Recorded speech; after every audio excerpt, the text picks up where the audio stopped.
आज्ञा बहुत दिन मैंने बटिकार यात्रा नहीं होते शिवरात्रि करमा बोल के मुझे मनस्थ कली आ बहुत सहयोग भी कली। यहाँ 5 दिन तक यात्रा लगी रहा गाँव लोग समस्त को नहीं साहाଯ୍य कर्म कहले आगे बढ़लु आम चली भल हिसाब है मैंने हाँ कार्यक्रम बहुत अच्छे कल्चरल प्रोग्राम अच्छे गाँव कुंडी कुंडी छुआ मैंने भी अच्छा पहरी हेबा 16 पहरी हेबा भल भल पार्टी सब आयोजन कराई। हाँ दरबार भी हो दरबार भी 5 दिन हेबा आज्ञा भगवान को आशीर्वाद हेबा भगवान साहाଯ୍य करा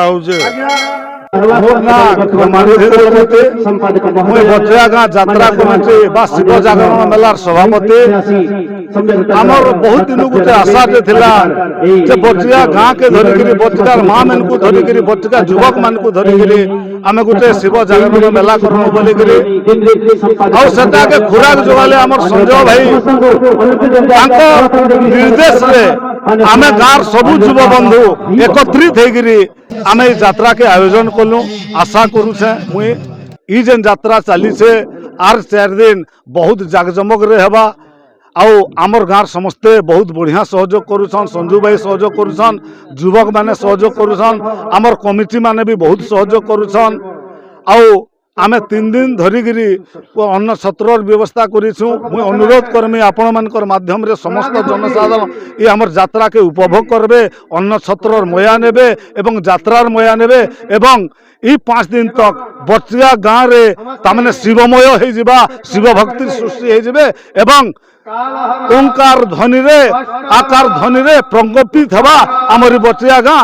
इटा कंस दरबार होछे आ दीर्घ 5 दिन धरिकी चलबा और विभिन्न सांस्कृतिक कार्यक्रम मैंने अच्छे आमर 16 प्रहर नाम यज्ञ हेबा विभिन्न नामी दामी कलाकार मैंने आमर ठाने उपस्थित होछन। कीर्तन्य पार्टी विभिन्न गायक गायिका समस्ते उपस्थित होकर गोटे जागरण मुखरित हो आमर बटिकाटा आउ इथिर लगी मुई अंचल सबु जनसाधारण को अनुरोध करमी समस्ते आमको सहयोग करूँ एवं उपभोग करूँ।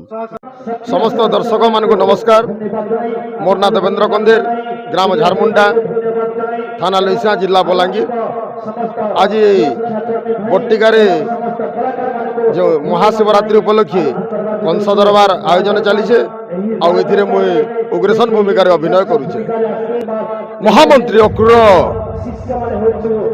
कि सुंदर दिशे मोर मथुरा नगरी सते कि प्रजा माने भगवान सदृश मानुंट मते हेले मु चाहेना से सबू महामंत्री प्रकृत प्रजावत्सल राजा मुहि ए मथुरा नगरी रे आउ समस्त प्रजा मानक मो पुत्र परि पालन करुछि।